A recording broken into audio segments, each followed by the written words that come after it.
Okay, class, if you'll follow along with me with your skill evaluation, Roman numeral 9, oral health education. Again, I have my unit and all my equipment out that I'm going to need.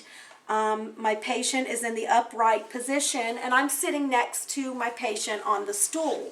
I'm going to explain the procedure that I'm going to do today to my patient.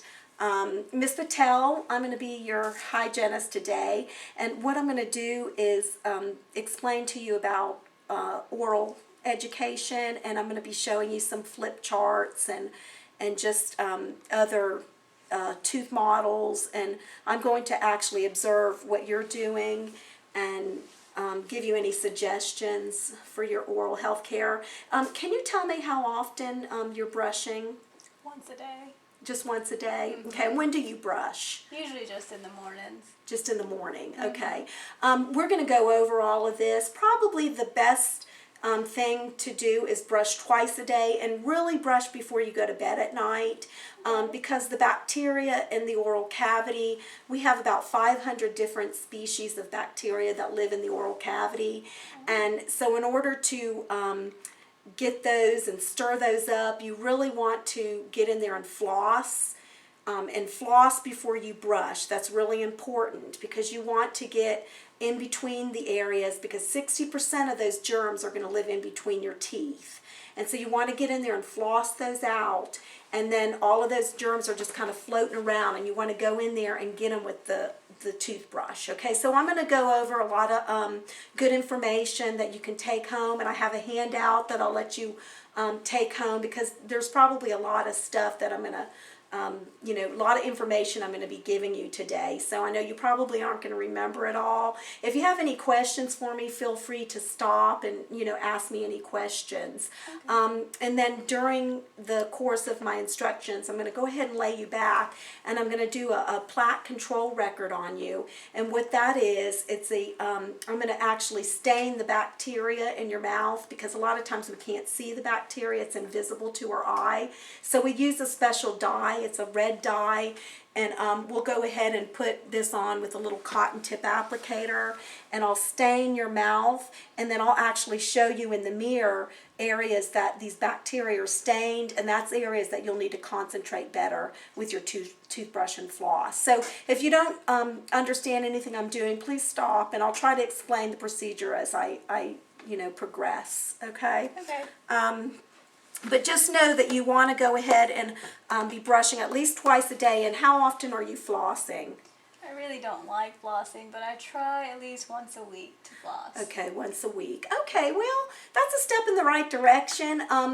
I would like to see you floss a little bit more. Okay. Once a day is what they recommend, and the quality of flossing is more important than the quantity. I mean, some of my patients will tell me, I floss 10 times a day. Why do my gums, why aren't they healthier?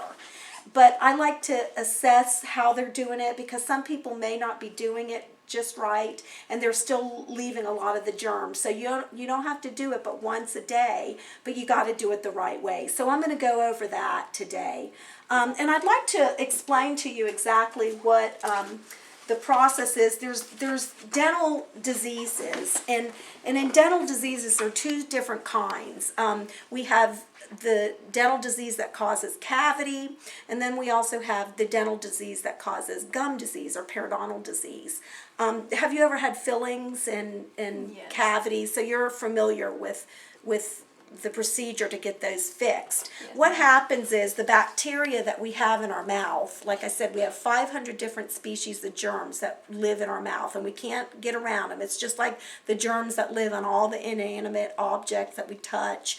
And what happens is it combines with the food and the sugars and the carbohydrates, and if you were to go to the grocery store and look at the ingredients in like our cereals, you'll see a lot of sugars, a lot of our fruit juices, apple juices, fruit drinks have a lot of sugars, a lot of our processed foods have sugars. So most of our foods have the sugars and the carbohydrates, and what happens is the bacteria and the sugars and the foods that we eat produce an acid, okay? And the acid, you have a good healthy tooth, that's living in the oral cavity, and that acid combines with that healthy tooth and it forms a cavity. And so that's actually what has happened in your mouth when you've had fillings. You've had this formula for tooth decay happen to you in your mouth. And you always want to get a cavity when it's small, because if you let that cavity grow, it's going to start hurting the tooth, and then it's going to entail fixing it. The process is going to be a lot more tedious than if you could just catch it when it's in a small stage. Okay, the other dental disease that people can have is gum disease. Okay, and that's called, another word is periodontal disease. And it's also caused by the bacteria in our mouth. Again, we have the 500 species of bacteria.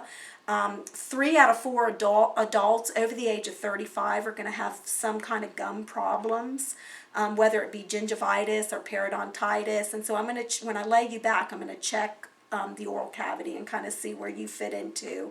But a lot of it is how we react to that bacteria in our mouth. It's how our body reacts to that bacteria. And so a lot of it is in our genes. You know, we're a product of the genes, how we're born. And so some people are more prone to others. If they had a family history of gum disease, chances are they've inherited the disease to that.